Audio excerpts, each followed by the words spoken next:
Today I'm rating your handstands and give feedback for different groups, like balance work, alignment, different shapes and much more. Alright, first we have the people that are still need to work on the handstand balance. I will recommend to work on a lot of wall drills in order to get a better taste of where you are right now in space.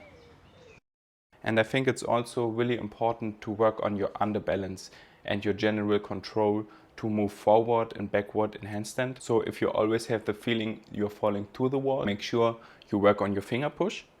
And if you always have the feeling you fall back to your feet, you need to work on your underbalance. Learn to control your hips or shoulders are really good.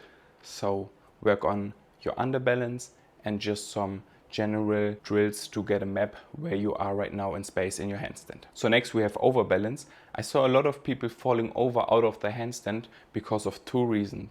First, your legs are not perfectly straight and then it's more likely to fall over because your legs bend and this small weight makes you fall over. It's just the tip of the iceberg that makes you fall.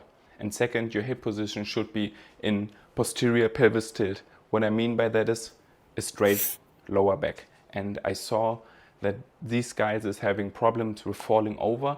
Often their hip is arched. So you want to work on your posterior pelvis tilt, that your lower back is straight and you don't arch over and fall in that direction. So next we have people that are already doing transition and have a solid base, but it's just some minor details. For example, I see a lot of people when they're doing the tuck, they're not perfectly with their knees on 90 degrees. And it's not so much an awareness issue. It's more like your flexibility. You need to work more on your shoulder mobility or also on your thoracic spine mobility. I recommend shoulder stretches, also leaning your hips on the wall without plunging from your shoulders, or for example tuck slides. This would be really nice to work on your lines so that your knees are 90 degrees and you have a really solid line. So next I want to give you some feedback on the straddle position. So you already have here a nice form of balance, but the straddle position, you want to really bring your knees more down. Like for example, I show in this clip right here. So here you can see me clearly pointing my kneecaps towards the floor.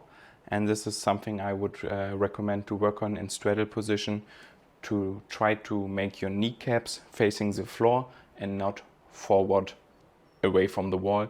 Try to bring your legs a little bit more down. And if you want to bring your legs down, you also want to stick your butt out like I show in this exercise right here. So for example here, you want to bring your butt to the wall and then move your feet and the kneecaps towards the ground. And here you can see the butt is sticked out, so it counterbalances the feet position, and this is a better position for the straddle. And to make your straddle better and more efficient, lighter and easier, I recommend to either stretch your straddle on the wall or just also work on your pancake to make it more easy. I also want to touch on a clean kick-up technique. So the first step is getting off the floor and just straightening your legs. Get used to that. And then you kick a little higher into the L position.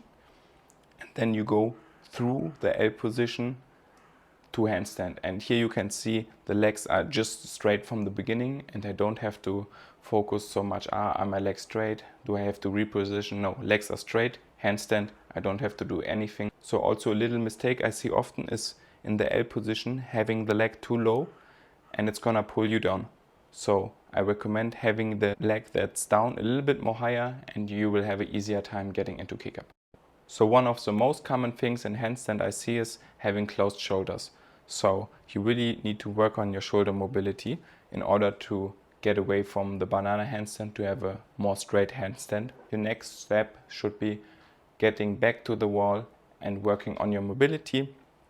Also, I think a really important position to work on is the small tuck position. In the small tuck, you have your butt more sticked out, and this is, I see a lot of people struggling with closed shoulders, but you really need to work on your shoulder mobility in order to stick your butt more out. So I think these drills here in the small tuck combined with shoulder mobility is the way to go to level up your handstand for a lot of people. And if you have any questions about the topics that we covered here, let me know in the comments down below. And if you're interested in which trainings equipment I use for training, it's right here. And yeah, that's pretty much it for this video. And yeah,